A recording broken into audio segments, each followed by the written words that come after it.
넬슨 만델라라는 분이 계십니다. 잘 아실 것입니다. 남아프리카 공화국의 대통령으로서 노벨 평화상을 받은 분이죠. 흑인이죠. 그래서 남아프리카 공화국은 잘 아는 것처럼 인종차별이 매우 심합니다. 그래서 원래 원주민은 흑인들인데 이 백인들이 거기를 점령하고 계속 그 흑인들을 착취하고 그렇게 살아가는 나라인데 그 흑인들이 인권을 이제 찾기 위해서 투쟁을 많이 했죠. 그러다가 넬슨 만델라라는 분도 한 40몇 살쯤 이제 붙잡혀가지고 감옥에 갔습니다. 근데 투옥된 시간이 굉장히 길었습니다. 무려 한 27년 정도 감옥에서 이제 생활을 하게 되었는데 그 남아공의 지도자인 셈이죠. 그래서 결국 세계 각국에서 남아공에게 압력을 넣습니다. 그런 이제 지도자를 함부로 대하는 것에 대해서 압력을 넣어서 결국 어쩔 수 없이 이제 풀어주게 되었죠. 이제 나와서 이제 활동을 하고 드디어 이제 흑인으로서는 최초로 대통령이 된 것입니다. 남아프리카 공화국에. 근데 대통령이 됐는데 이분이 백인들을 막 이렇게 보복하거나 이렇게 하지 않고 흑인과 백인이 더불어서 함께 잘 살아가는 그러한 나라로 잘 이끌어갔다는 것입니다. 그래서 결국 그 노력을 깊이 인정해서 노벨 평화상을 수상하게 된 거죠. 그 넬슨 만델라 참 훌륭한 분이신데 저는 생각해 봅니다. 그분이 27년이라는 긴 세월 동안 감옥에 투옥이 돼서 모진 고문도 받고 그런 여러 가지 어려웠지 않았겠습니까? 감옥 생활할 때도. 그런데도 그가 생을 포기하거나 자기의 꿈을 버리지 않았습니다. 조국을 위해서 계속 끝까지 소망을 가지고 결국 이겨내고 마침내 그런 평화를 이루고 그 나라를 이렇게 든든하게 세워간 것이죠. 그래서 그와 같이 세상에는 그런 하나님의 사람들, 힘들고 어렵지만은 소망을 가지고 이겨내는 그런 사람들이 있습니다. 역사는 그런 사람들을 통해서 결국 다시 바로 서는 것입니다. 그래서 우리도 그러한 어떤 소망, 특별히 이제 우리가 대림절을 지내고 두 번째 주인데 이 대림절이라는 것은 주님 오시는 것을 기다리는 것이죠. 1차적으로는 이미 오신 아기 예수님을 이제 성탄절을 우리가 생각하고 그 오신 의미를 되새기고 이렇게 감사하는 그런 시간이기도 하지만 또 실질적으로는 주님이 다시 오시지 않습니까? 그러니까 재림하시는 우리 예수님을 또 생각하고 우리 삶 가운데 정말 주님의 다시 오심을 소망하고 그렇게 기다리고 또 나아가야 되는 그런 기간입니다. 특별히 이 대림절의 기간은 재림에 대해서도 깊이 생각해 봐야 될 그런 기간인데 오늘 우리가 주신 이 말씀을 통해서 우리 예수님이 다시 오시는 이 재림에 우리가 정말 어떤 태도를 가지고 살아가야 하는가, 올바른 태도는 무엇인가 하는 것을 우리가 함께 은혜를 나누고자 합니다. 오늘 본문의 배경은 이제 이스라엘 백성이 주전 한 440년 이때쯤이니까 그로부터 한 400년의 침묵이 흐른 뒤에 예수님이 오신 것인데 그때쯤 됐을 때 이스라엘 사람들이 어떤 생각을 하고 있었겠습니까? 한 100여 년 전 또 한 200여 년 전에 바벨론 포로로 끌려가고 또 에스라, 느헤미야 이런 개혁들이 일어나고 했지만 또 성전 스룹바벨과 함께 성전도 다시 재건하고 여러 가지를 했지만 그래서 저들의 생각에는 성전도 재건하고 이렇게 다 했으면 이제 독립이 되지 않을까 이런 생각을 하고 있었던 것이죠. 이제 나라가 다시 우리가 옛날처럼 다윗의 어떤 이런 게 다시 돌아와야 되지 않나 이런 생각을 했는데 안 돌아오는 겁니다. 여전히 그냥 그 식민지 상태에 그대로 놓여 있는 것이죠.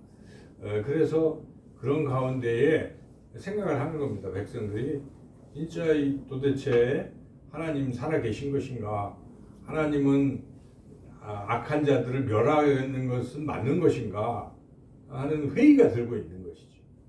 그런 생각을 하고 있는, 우리가 예수님이 다시 오신다는 것을 이제 말씀을 통해서 다 알고 있잖아요. 주님 다시 오시는 것을 기다리고 소망하는데 잘 그것이 느껴지지 않기도 하고 또 더딘 것 같기도 하고, 그러다 보면은 이제 뭔가 회의론에 빠지고 신앙이 흩어질 수도 있고 그러는 거죠.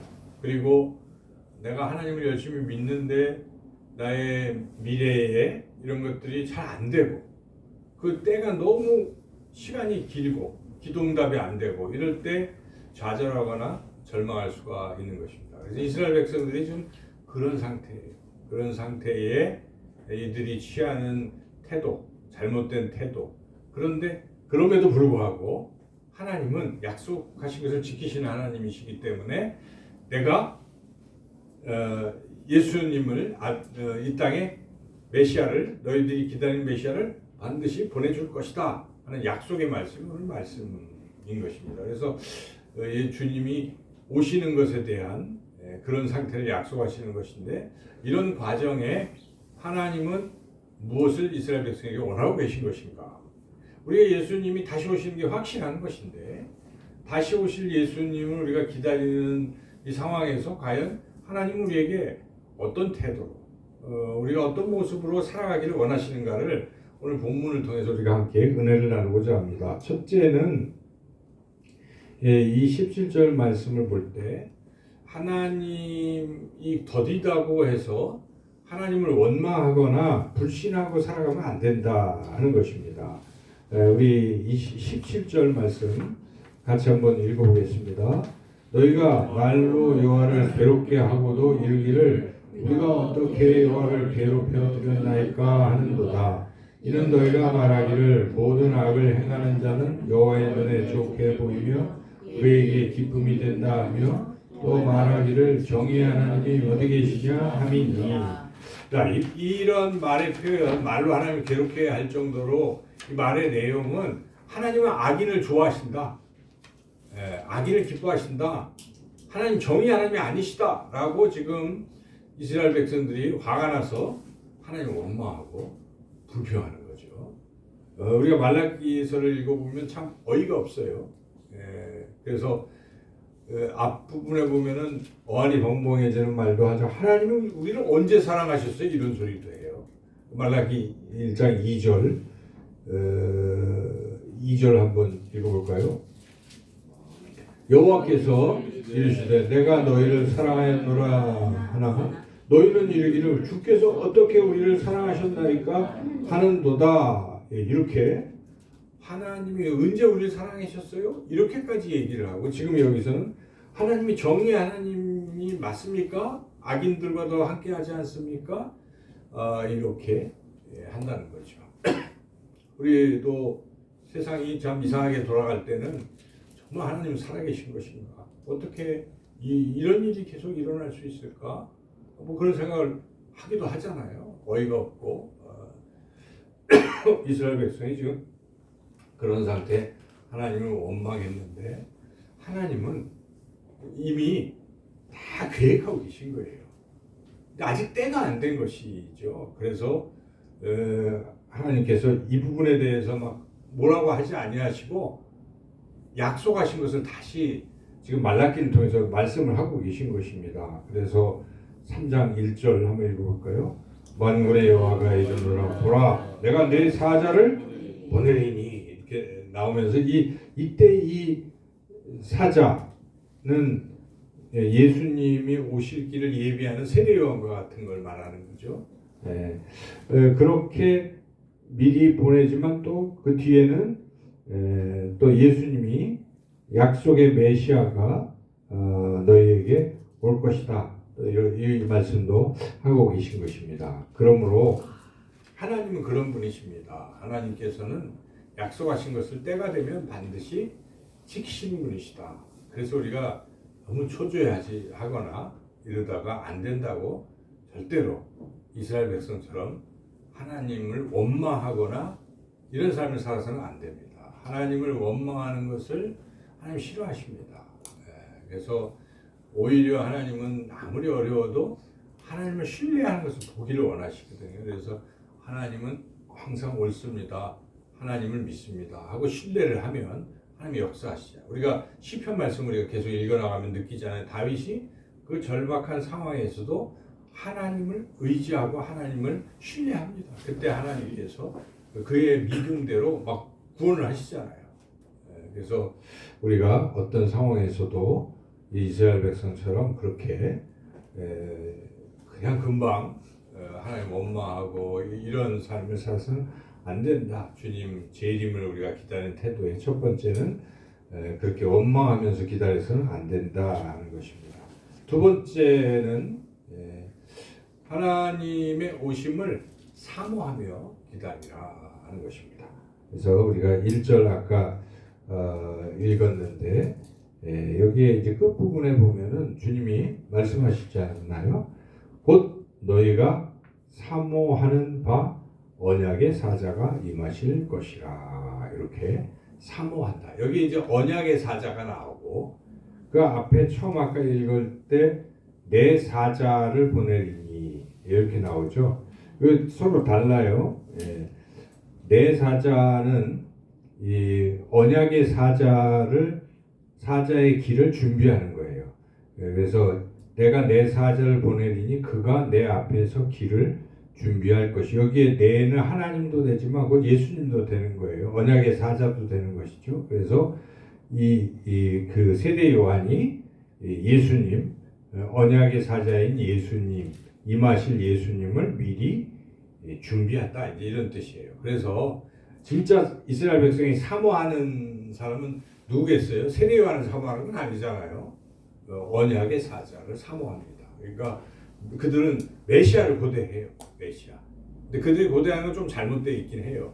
그 메시아는 이스라엘을 이 압제하에서 건져서 해방시키는 그 메시아를, 정치적인 메시아를 자꾸 기다려서 이제 이게 문제가 된 것이죠. 그래서 예수님 오셔도 잘 못 알아보고 결국 예수님 십자가에 못 박혀 죽게 하잖아요. 자기네들 기대를 부응하지 않았기 때문에, 정치적 메시아가 아니었다고 생각했기 때문에 결국 십자가에 못 박는 죄악을 저지르고 말았던 것이죠. 그런데 예수님은 온 인류의 구원자로서 오신 것인데 이 언약의 사자를 사모하라 하는 것입니다. 너희가 사모하고 있는데 정말 사모하라. 우리가 주님 오심, 재림을 얼마나 사모하고 있는가를 한번 생각해 볼 필요가 있어요.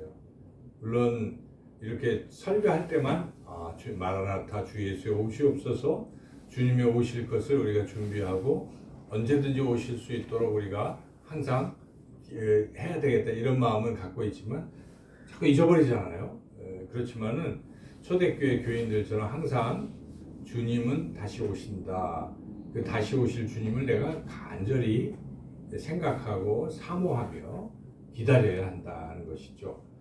예수님이 이미 오셨지만은 아기 예수님이 이 땅에 오시는 그것 자체도 우리가 좀 사모할 필요가 있어요. 성탄절을 기다릴 필요가 있겠죠. 이 성탄절에 우리가 주님께 감사의 예배를 드려야지. 주님 오심을 기뻐하는 그날이니까 우리가 살아가는 관계에서도 생일날 기다리고 기뻐하고 그러잖아요. 안 그런가요? 자기 아들 생일, 뭐 딸 생일, 부모님 생신, 배우자 생일 이렇게 생각하고 애인 생일 뭐 해가지고 기다리고 기억하잖아요. 기억해서 축하해 주려고 막 그러잖아요. 우리가. 그런데 우리 예수님이 오신 날, 물론 그 날짜가 언제인지를 막 신학적으로 논쟁도 있지만 이미 정해진 것이니까 지금 2000년 역사 속에 성령의 역사심으로 정해진 것이면 맞는 거예요. 그래서 12월 25일 우리 주님이 오시고 모든 이가 다 성탄절로 여기는 이날을 우리가 생각하고 사모하는 그런 마음이 있어야 된다. 또 예수님의 재림도 우리가 사모하는 그런 자세를 가져야 된다. 저와 여러분이 주님의 오심을 사모하는 그런 삶이 되시기를 축원합니다.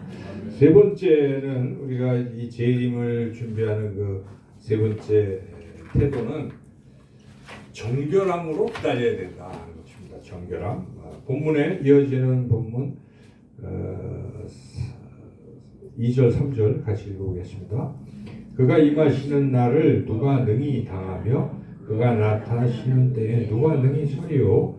그는 금을 연단하는 자의 불과 표백하는 자의 재물과 같을 것이라. 그가 은을 연단하여 깨끗하게 하는 자 같이 앉아서 레위 자손을 깨끗하게 하되 금은 같이 그들 연단하리니 그들이 공의로운 죄를 여호와께 바칠 것이다. 여기에 지금 우리가 이 말씀을 읽으면서 그가 임하시는 날, 주님이 재림하시는 날 누가 능히 서리요. 이 말씀을 우리가 읽으면서 생각이 들 거 아니에요. 하나님의 앞에 주님이 재림하셨는데 우리가 정말 기쁨으로 맞이해야 되는데 그때 우리가 정결하지 못하고 죄악 가운데 빠져 있고 이러면 참 서기가 쉽겠습니까? 안 되잖아요. 그래서 항상 등불을 준비하는 거룩한 신부로 우리가 항상 주님 맞을 준비가 됐나요? 찬양도 있잖아요. 항상 그런 삶의 모습이 있어야 돼요. 그래서 언제 오셔도 기쁨으로 달려가서 맞을 수 있도록 우리 삶이 정결할 필요가 있습니다. 그리고 정결한 것은 주님이 원하시는 것입니다. 그래서 주님이 십자가에서 죽으셨잖아요. 우리를 깨끗게 하시려고 죽으셨잖아요. 피 흘려서. 그것은 하나님이 원하시는 것은 우리가 거룩함이에요. 사실. 그렇지 않겠습니까, 여러분? 거룩을 원하시기 때문에 십자가에서 피 흘려 죽으신 것입니다. 그렇게 해서 우리가 죄사함을 받았다면 우리는 어떻게 살아가야 되겠습니까? 거룩한 하나님의 자녀로, 거룩한 신부로 항상 거룩하게 살아가야 돼요. 성도는 거룩하게 사는 게 맞아요. 왜 성도라고 이름을 붙였습니까? 거룩한 사람이라는 뜻이에요. 거룩한 성. 그렇잖아요. 그래서 이 거룩함이라는 것은 우리 그리스도인이 추구해야 할 굉장히 소중한 것입니다. 깨끗함. 근데 이 신앙이 자꾸 타락하다 보면은 예수님의 십자가 보혈을 강조하면서 거룩함을 강조하지를 않아요. 죄사함 받았다는 얘기만 자꾸 해요. 어떠한 죄인도 죄사함 그거 맞죠? 그러면 어떠한 죄인도 죄사함 받아서 완벽하게 깨끗하게 됐다면 깨끗하게 살아야 될 거 아니에요. 그래서 이후 다시는 죄를 범하지 말라고 주님이 가늠한 여인 그 죄를 다 사해 주시고 마지막에 뭐라고 말씀하십니까? 가서 다시 나도 너를 정죄하지 아니하노니 가서 다시는 죄를 범하지 말라라고 말씀하신 것을 우리가 기억할 필요가 있습니다. 그래서 항상 우리 그리스도인들은 정결하게 살려고 몸부림쳐야 되는 거예요. 그러기 위해서는 우리가 우리 안에 거하시는 거룩한 영이신 성령이 그걸 원하시고 그렇게 인도하실 때 순종하고 찾고 죄를 지면 빨리빨리 회개하고 그 길에서 벗어나고 돌이켜야 돼요. 참 쉽지가 않을 수 있어요. 저는 이걸 우리가 이제 목회자들끼리 같이 이제 또 모여서 2주에 한 번씩 책을 읽고 말씀 공부하고 이렇게 나누는 시간이 있는데 그런 얘기를 하게 됐어요. 우리가 거룩하게 절제를 함에 있어서 성령의 전적으로 성령의 역사심으로 절제를 하는 것인가 아니면 우리 스스로 절제하는 것인가 두 가지가 다 맞는 거예요. 네. 근데 그냥 어떤 사람은 성령이 다 하시는 거야 하고 힘쓰지를 않아요. 어떤 사람은 성령과 무관하게 자기 힘으로 거룩하려고 몸부림쳐요. 다 실패하는 거예요. 네. 그래서 성령이 내 안에 계시기 때문에 우리가 겸손하게 나는 할 수 없지만 성령이 할 수 있습니다고 사모해야 돼요. 거룩함을 사모하고 성령이요 거룩한 영이요 저를 사로잡아 주시고 저의 언행 심사를 깨끗게 하시고 죄의 길에 들어서지 않게 하시고 저를 건져 주시고 악에서 이게 끊임없이 기도하면서 순간순간 요셉과 같이 내가 어찌 하나님 앞에 득죄하리요 하는 심령을 가지고 늘 그렇게 결단하고 순종하고 나가야 되는 것이죠. 그렇게 항상 성령을 의지해서 우리도 어떻게 해야 돼요? 순종하는 그런 노력이 있어야 돼요. 성령과 무관하게 우리가 깨끗하게 살자고 하면 불가능하지만 성령을 의지해서 순종하면 깨끗해질 수 있다 하는 것이죠. 그래서 저는 그 옛날 우리 유근호 장로님이 자꾸 생각이 나요. 유근호 장로님 정말 하나님의 사람, 성령의 사람인데 참 존경하는 그분은 자기가 술 담배를 그렇게 진탕하다가 안수 집사가 되고 나서부터는 딱 다 끊었다는 거예요. 절대로. 그러니까 그리고 새벽 예배 나가면서 신앙을 그렇게 결심을 하고 정말 회개한 것이죠. 돌이키는 삶을 살고 그 결단의 길로 사는 아름다운 삶을 살아가지 않습니까? 근데 그렇지 못한 사람도 많다는 것이죠. 그래서 우리가 그것은 뭐 여러 가지 원인이 있겠지만은 이것을 해야 된다고 생각을 안 해서 그래요. 첫째. 그런데요, 그렇게 해야 됩니다. 성경의 토처를 보십시오. 거룩하라.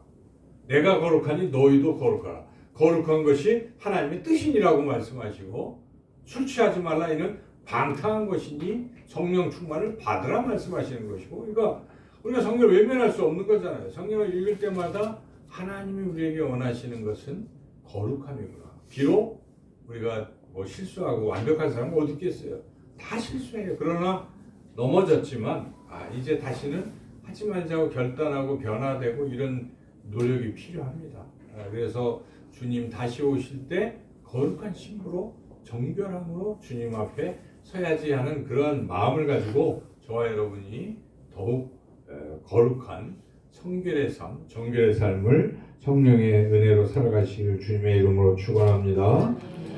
네 번째, 우리가 주님 오실 때 준비해야 될 것은 하나님을 예배하며 우리가 기다려야 된다 하는 것입니다. 아까 3절 다 읽었지만은 뒤에 그들이 공의로운 제물 거기서부터 4절 읽어보겠습니다. 그들이 공의로운 제물을 나 여호와께 바칠 것이나 그때 유다와 예루살렘의 봉헌물이 옛날과 고대와 같이 나 여호와께 기쁨이 되려니와. 자, 이 말씀은 갑자기 제물 말씀을 봉헌 말씀을 하는데 이것은 전체 맥락으로 앞뒤를 다 읽어보면 뒤에 이제 이어지는 7절에도 나오죠. 그러니까 이들이 정상적인 예배를 안 드리는 거예요. 형식적인 예배만 드리고 있는 것입니다. 그래서 하나님 앞에 제물을 드리잖아요. 이스라엘 사람들의 예배라는 것은 제사 지내는 거예요. 그러니까 제물을 가지고 자기 죄 사함을 위해서 제물을 드리고 또 하나님이 주신 것에 11조를 드리고 이렇게 헌물을 드리잖아요. 근데 이 드릴 때 형식적으로 그래서 예를 들어서 제물을 드릴 때 가장 깨끗하고 좋은 것을 초태생 뭐 이런 거 드려야 되는데 못 쓰는 거 다리 저는 짐승들 막 이런 걸 그냥 내는 거니까 아주 찌끄러기를 내는 거예요. 하나님이 그거 없어서 지금 받으시려고 하는 게 아니잖아요. 하나님이 우리에게 주신 분이신데 하나님 우리의 마음을 보시는 것이고 하나님은 우리가 믿음을 가지고 모든 것이 주님께 왔다는 것을 깨닫게 하시려고 그걸 말씀하신 거죠. 그래서 거기에 보면은 내가 뭐 그게 없어서 그러냐 뭐 그런 말씀이 여기에 이제 이어지는 말씀에 쭉 나오는데 그렇습니다. 그래서 여튼 이것은 예배가 온전한 예배가 돼야 된다. 그러니까 정말 마음을 다해서 하나님께 찬양을 드리고 경배를 드리고 감사를 드리고 또 헌신을 결단하고 하는 그런 예배를 드리라 이런 것입니다. 주님 오실 때까지 우리는 이 예배의 부분이 너무나 소중한 것입니다. 여러분 예배를 소홀히 여기면 안 돼요. 예배에 목숨을 걸라는 말도 있어요. 예배는 하나님이 가장 기뻐하시는 시간입니다. 예배. 그래서 예배는 우리가 하나님께 드릴 수 있는 가장 귀한 시간인데 예배를 늘 잘 드려야 되겠구나 하는 마음을 가지고 우리가 주님 오실 때까지 그런 예배자로 살아가는 우리 모두가 되시기를 축원합니다. 마지막 5번째 이것도 굉장히 중요한데 우리가 주님 오실 때까지 어떤 자세로 어떤 태도를 가져야 되는가? 5절, 6절, 5절만 읽겠습니다. 5절 같이 읽어보겠습니다. 내가 심판하러 너희에게 임할 것이라. 점치는 자에게와 가늠하는 자에게와 거짓 맹세하는 자에게와 풍군의 삭세에 대하여 억울하게 하며 과부와 고아를 압제하며 나그네를 억울하게 하며 나를 경외하지 않는 자들에게 속히 증언하리라. 만군의 여호와가 말하느니라. 두 가지가 다 들어있는 거죠. 하나님을 경외하는 것, 또 하나님 외에 다른 신을 섬기지 않는, 뭐 점치고 이런 게 아니고 이런 하나님 경외의 부분이 하나 있고, 또 하나는 무엇입니까? 이웃 사랑의 부분이 있는 것입니다. 그래서 억울한 자, 과부와 고아를 압제하거나 나그네를 억울하게 하지 않고 풍군의 삭세되어서 억울하게 하지 아니하고 하는 이러한 부분이 다 지금 들어있는 거예요. 이게 삶을 말하는 것입니다. 삶의 예배를 드리는 것인데, 그래서 하나님 사랑, 이웃 사랑, 이것은 우리 기독교인이 추구해야 하는, 행해야 하는 가장 기본인 것이고 또 가장 중요한 것이기도 해요. 그래서 하나님 사랑하고 이웃 사랑하는 일에 힘쓰며 주님의 재림을 기다리라 하는 그러한 말씀입니다. 실천이 없으면 안 돼요. 그래서 기독교인은 항상 이 하나님 경외, 하나님 사랑, 이웃 사랑을 실천해야 된다는 것이죠. 우리가 이 성탄절인데, 아까 우리 권사님 기도하셨지만은 이 연말에 힘든 이웃들이 많잖아요. 지금 경제도 어렵고 막 그렇죠. 그래서 어려워요. 저도 어젠가 그제 후회를 했는데 뭘 막 바삐 하는데 누가 떡 사라고 막 사라 그러는데 내가 순간 떡을 보니까 막 이게 일단 먹는 음식이니까 그걸 믿을 수가 없어서 아이고 괜찮습니다 했는데, 아차 지난번에는 뭐 오면은 돈을 줬거든요. 그냥 안 먹어도. 근데 그냥 한 게 많이 후회가 돼요. 그러면 안 되는 거죠. 그래서 그분이 얼마나 힘들면 그걸 팔러 왔겠습니까? 그래서 우리가 특히 이 연말에 주변에 어려운 이웃들이 있는지 좀 돌아보고 좀 돌보고 교회가 그런 일에 힘쓰는 것이 참 옳습니다. 그런 삶을 우리가 또 살아가고, 그리고 하나님 경외하는 삶, 이런 삶에 우리가 힘쓰고 살아갈 때 주님이 오셔도 우리는 기쁨으로 주님을 맞이하게 될 줄로 믿습니다. 오늘 재임을 우리가 어떤 태도로 맞이해야 할지, 또 이 성탄절을 어떻게 우리가 기다리고 또 살아가야 할지, 오늘 본문을 통해서 우리에게 주신 말씀 그대로 그렇게 살아가시는 저와 여러분 다 되시기를 주님의 이름으로 축원합니다. 하나님 감사합니다. 주님 오실 날이 그리 멀지 않고 당장 지금 이 순간에도 주님 오신다는 그러한 생각으로 항상 우리가 준비되어 깨어 준비하고 거룩한 신부로 또 주님 주신 사명, 하나님 또 사랑, 이웃 사랑을 실천하며 항상 하나님처럼 거룩한 하나님의 자녀답게 살아가는, 늘 하나님께 원망보다 감사와 영광을 돌리며 하나님을 예배하는 우리의 삶이 되게 하여 주시기를 간절히 원하옵고 예수님의 이름으로 기도드리옵나이다. 아멘.